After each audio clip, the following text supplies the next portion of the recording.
अगर कोई सियासी सोच और कोई सियासी लीडर और कोई सियासी टोला अवाम और फौज के दरमियान नफरत और खलीज पैदा करे, इसी कौम की फौज के बारे में धमकियां दे, तो उससे कोई बातचीत नहीं करेगा। 9 मई के जो मुल्जिमान हैं, उसको करने वाले और उसको करवाने वाले आइन और कानून के मुताबिक उन्हें सजा देनी पड़ेगी। किसी भी मुल्क में उसकी फौज पे हमला कराया जाए, उसके शहीदों की अलामात की तस्दीक की जाए, उसके बानी के घर को जलाया जाए, वहां पे आवाम और फौज के दरमियान नफरत पैदा की जाए, और फिर जो लोग ये करवा रहे हैं, जो कर रहे हैं, उनको कैफरे करदार पे ना पहुंचाया जाए, तो किसी भी मुल्क में ऐसा हो तो वहां के निज़ाम इंसाफ पे एक सवाल खड़ा हो जाता है। ऐसे सियासी इंतशारी टोले के लिए सिर्फ एक ही रास्ता है कि वो सिद्ध के दिल से माफी मांगे। इंतशारी टोले से कोई बातचीत नहीं हो सकती, जरूरी है 9 मई के मुल्जिमान को जल्द से जल्द सजा दें। इंतशारी टोला सदक़े दिल से कौम से माफ़ी मांगे। 9 मई सिर्फ अफवाज नहीं, पूरे पाकिस्तान का मुकदमा है। 9 मई करने और कराने वालों को आईन और कानून के मुताबिक सजा देनी पड़ेगी। सब ने देखा किस तरह फौज और एजेंसीज के खिलाफ जहन साजी की गई।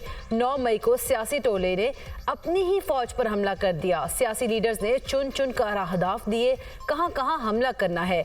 चंद घंटों में सिर्फ फौजी तनसीबात पर हमले हुए। DGISPR मेजर जनरल अहमद शरीफ चौधरी की न्यूज़ कॉन्फ्रेंस, कहा झूठा प्रोपेगेंडा किया गया कि ये फॉल्स फ्लैग ऑपरेशन है। आप कुछ लोगों को बेवकूफ़ बना सकते हैं, सबको नहीं। झूठ और फरेब सबके सामने नहीं चल सकता। 9 मई के शवाहिद अवाम के पास भी हैं। फौज ने 9 मई से मुतालिक अपना एहतसाबी अमल तेज़ी से मुकम्मल कर लिया था। पाक फौज में खुद एहतसाबी का एक सख्त, कड़ा और शफाफ अमल है। फौज में खुद एहतसाबी का खुदकार निज़ाम चलता रहता है। एहतजाज की आड़ में शरपसंदी की इजाज़त नहीं दी जाएगी। 8 फरवरी को जो टर्नआउट था वो तकरीबन 47% था। तकरीबन 6.5 करोड़ या 65 मिलियन जो वोटर्स थे उस दिन उन्होंने वोट कास्ट किया। उसमें से ये जो मखसूस सियासी पार्टी जो कि ये जिनके लीडर्स वो ये बात करते हैं कि जी ये बयानिया उल्टा हो गया, उस पार्टी को पड़े 18.5 मिलियन वोट, जो कि कुल का बनता है 31%। तो 69-70% जो वोट पड़ा वो तो उस बयानिया को नहीं पड़ा। तो हम जमहूरियत में रहते हैं ना, अक्सरियत किधर है, वो तो उधर गया। और अगर मैं इसको आबादी के तनासब से देखूं, पाकिस्तानी कुल आबादी का ये 7.5% बनता है मेरे भाई। तो 92-93% जो आपकी आबादी है उसने तो उस बयानिए के साथ नहीं खड़ी। हमें यकीन है कि इस अवाम, इस पाकिस्तान के शहरी अपनी फौज और इदारों के साथ खड़ी। पाकिस्तान में जमहूरियत को कोई खतरा नहीं। इलेक्शन में फौज की मुदाखलत का कोई सबूत है तो आईनी फोरम्स पर रखें।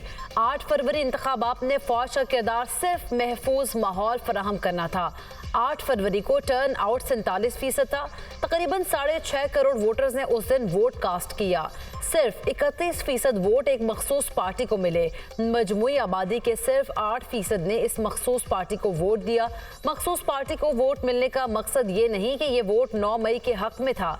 ये बात गलत है। उस जमात को मिलने वाले सारे वोट फौज के खिलाफ थे। वज़ीर-ए-आज़म की ज़ेर सदारत ट्रैक एंड ट्रेस सिस्टम से मुताल्लिक इजलास, सिस्टम के नफाज में गफलत पर इंक्वायरी कमेटी की रिपोर्ट शहबाज शरीफ को पेश। प्रोजेक्ट डायरेक्टर और member operations and land revenue गफलत के मुर्तकिब करार। वज़ीर-ए-आज़म की संगीन गफलत के मुर्तकिब अफराद के खिलाफ सख्त महकमाना कार्रवाई की हिदायत। वज़ीर-ए-आज़म से जापानी कंपनीज और कारोबारी शख्सियात की वक्त की मुलाकात। पाकिस्तान में कारोबारी दोस्त पॉलिसीज और सरमायाकारी के फरोग के लिए इक़दाम पर मुकम्मल एतमाद का इजहार। जुलाई में जापानी कंपनीज के 20 रुकनी वफ्द के दौरे पाकिस्तान बारे आगाह किया।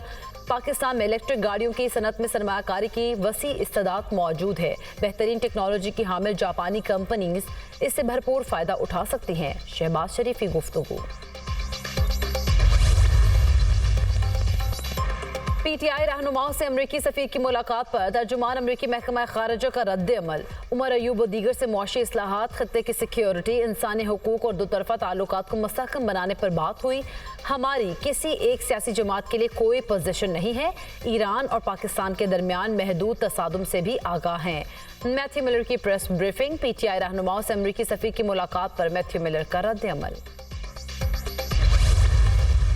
मैंने कोई ECC की किसी भी अपना मीटिंग में वीट की परमिशन की इजाज़त नहीं दी। अगस्त में के शुरू में फर्स्ट वीक में, जहाँ तक मुझे याद है, या एंड ऑफ फर्स्ट वीक, तो उस पर यह समरी ज़रूर आई थी और इसको मैंने अप्रूव नहीं किया था। मियां मोहम्मद शहबाज शरीफ साहब ने इसके ऊपर एक कमेटी बना दी हुई है और आई वुड रिक्वेस्ट कि जब उसकी रिपोर्ट आए इसको पब्लिक किया जाए। ईसीसी की किसी भी मीटिंग में गंदम दरामद की इजाजत नहीं दी। साबिका दौरे हुकूमत में अगस्त के आगाज में गंदम की दरामद की समरी आई थी जो मैंने मंजूर नहीं की। वजीर आजम ने जो गंदम स्कैंडल की कमेटी बनाई है उसकी रिपोर्ट पब्लिक होनी चाहिए। मुझे अफसोस है कुछ लोगों को अपना जमाना याद नहीं रहता। SIFC के तहत बैरूनी सरमायाकारी के नताइज नजर आ रहे हैं। पाकिस्तान अगर इसी रफ्तार से आगे चले तो हमारा मुस्तकबिल रोशन होगा। वज़ीर ख़ारिजा इसहाक डार की न्यूज़ कॉन्फ्रेंस। मकबूजा कश्मीर का मामला भी गज़ा से मुख्तलिफ नहीं। मसला कश्मीर के हल तक खित्ते में अमन कायम नहीं होगा। भारत कश्मीर से अपनी अफवाज निकाले और गैर कानूनी कब्जा खत्म करे। गज़ा में फौरी जंगबंदी की जाए।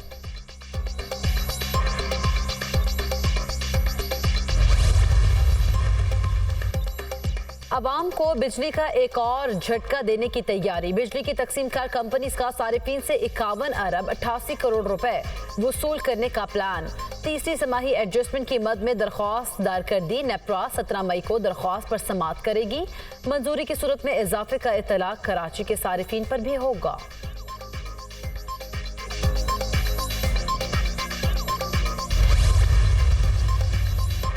साहिवाल कोल पावर प्लांट के लिए कोयले की खरीदारी में शफाफियत पर सवालात उठ गए। कोयले की बिडिंग पर साबिक निगरान वज़ीर तवानाई का खदशात का इजहार। साबिक निगरान वज़ीर तवानाई मोहम्मद अली का 8 नुकात पर मुश्तमिल खत मंजर-ए-आम पर आ गया। साबिक वजीर ने 1 मार्च 2024 को हुक्म दिया 15 दिनों में मामले की इंक्वायरी कराई जाए। नेपरा ने कोयले की पाकिस्तानी रुपए में खरीदारी के लिए तवील और मुद्दती गाइडलाइंस क्यों वज़ा नहीं की?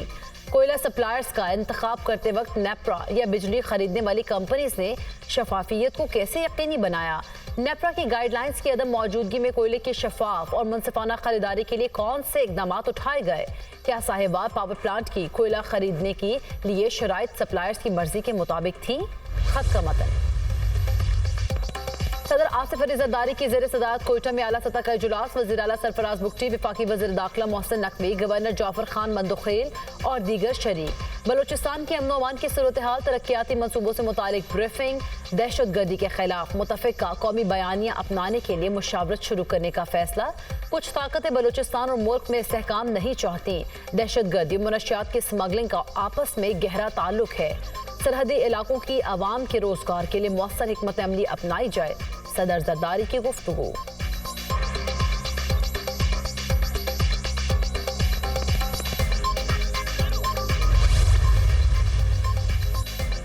वज़ीर खजाना की ज़ेर सदारत इक़्तिसादी राब्ता कमेटी का इजलास। मुख्तलिफ वजारतों और डिवीजन्स की मुतादिद तजावीज़ का जायजा और मंजूरी। पैस्को के लिए गंदम खरीदारी का हदफ बढ़ाने की समरी मंजूर। गंदम खरीदारी का हदफ 14 लाख से बढ़ाकर 18 लाख मैट्रिक टन होगा। इजाफी खरीदारी के लिए मतलूबा कैश क्रेडिट की भी मंजूरी। खरीफ फसल में यूरिया खाद की जरूरियात पूरी करने के लिए समरी मंजूर। चमन बॉर्डर पर यौमिया उजरत वाले मजदूरों के लिए खुसूसी रिलीफ पैकेज पर गौर।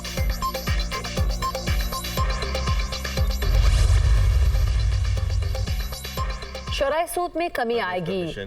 अगले 7 से 10 दिनों में यहाँ आएगा और उसका मकसद ही ये है कि जो उसमें जो कॉन्टूर्स हैं, जो उसके खदोखाल हैं प्रोग्राम के, कितना अरसे के लिए होगा और उसका हुजम क्या होगा, एग्जैक्टली यही हम डिस्कशंस यहाँ करेंगे। और सो मुल्क जो है अल्लाह का शुक्र है कि सही सिमत में बढ़ रहा है और इतनी गिविंग हम करते हैं, लेकिन वो जो गिविंग है उससे स्कूल, कॉलेजेस, यूनिवर्सिटीज़, अस्पताल तो चल सकते हैं।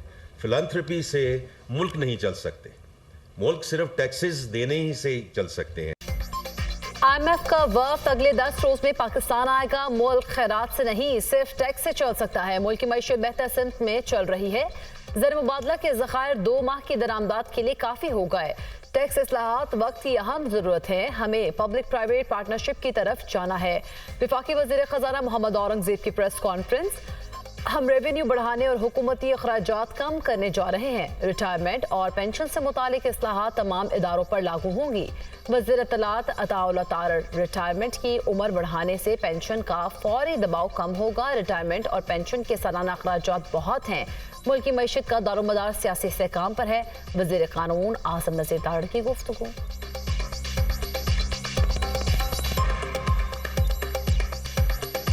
जो हमारा सरकारी मुलाजमीन या अफसरान का पूल है वो बहुत बड़ा है, और फिर उसके साथ जब आपके रिटायरमेंट बेनिफिट्स और पेंशन जुड़ी होती है तो आपके जो सालाना अखराजात हैं उसका एक बहुत सारा हिस्सा, जैसे वज़ीर ख़ज़ाना साहब ने कहा, उस पर निकल जाता है। तो उसकी मैनेजमेंट का एक तरीका ये भी है कि हम जो एक्सपीरियंस्ड लोग हैं हमारे पास काम कर रहे हैं, जिनके पास तजुर्बा है, इंस्टीट्यूशनल मेमोरी है, आप उनसे इस्तेफादा रखें और उस तरह से आपकी जो फाइनेंशियल बर्डन है फौरी तौर पे जो आपको इस ब्रीदिंग स्पेस देगा इस घुटे हुए माहौल में, मुआशी तौर पे घुटे हुए माहौल में, और वो अक्रॉस द बोर्ड होगा, उसमें सारे इदारों की, और उसके लिए लेजिस्लेशन रिक्वायर्ड है। उम्मीद है हमारी 77 छीनी गई सीटें वापस की जाएं। अदलिया इलेक्शन से मुतालिक दरख्वास्तों पर फैसले करे। सुप्रीम कोर्ट हमारी जुडिशल कमीशन की दरख्वास्त को भी सुने। हम 9 मई को पुरअमन एहतजाज करेंगे। टिकट होल्डर इसको लीड करेंगे। पुरअमन एहतजाज हमारा हक है। हमारा आज भी मुतालबा है 9 मई वाक़यात पर जुडिशल कमीशन बनना चाहिए। अमरीकी सफीर से मुलाकात का साइफर मामले से कोई ताल्लुक नहीं। चेयरमैन तहरीक इंसाफ बैरिस्टर गौहर खान की मीडिया से गुफ्तगू।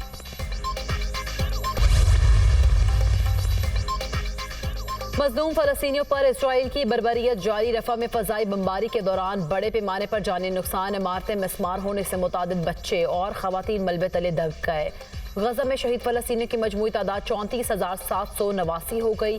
78,204 अफराद ज़ख्मी हैं। फ़लस्तीनी वज़ारत सेहत का बढ़ती हुई शहादतों पर इज़हार तशवीश।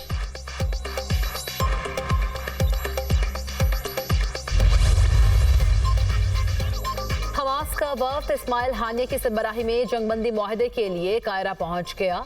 मुज़ाकरात में कतर, मिस्र, अमरीका और इसराइल के सीनियर रहनुमा शामिल। तर्जुमान अमरीकी कौमी सलामती जॉन कर्बी कहते हैं हमास और इसराइल के दरमियान जल्द जंगबंदी मुआहदा होगा।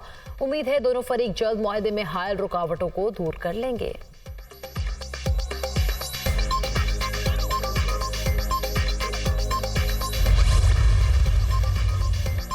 मुल्क भर में हज ऑपरेशन का आगाज कल से हो रहा है। पहली हज परवाज 80 आज़मीन को लेकर कल रात 1:45 बजे हजाज मुक़द्दस रवाना होगी। दूसरी परवाज 150 आज़मीन को लेकर रात 2:15 बजे उड़ान भरेगी। रोड टू मक्का प्रोजेक्ट के तहत आज़मीन हज के इमिग्रेशन कराची में सऊदी हुकाम करेंगे। कराची में इमिग्रेशन के बाद सऊदी अरब में आज़मीन हज की इमिग्रेशन नहीं होगी। वज़ारत मज़हबी उमूर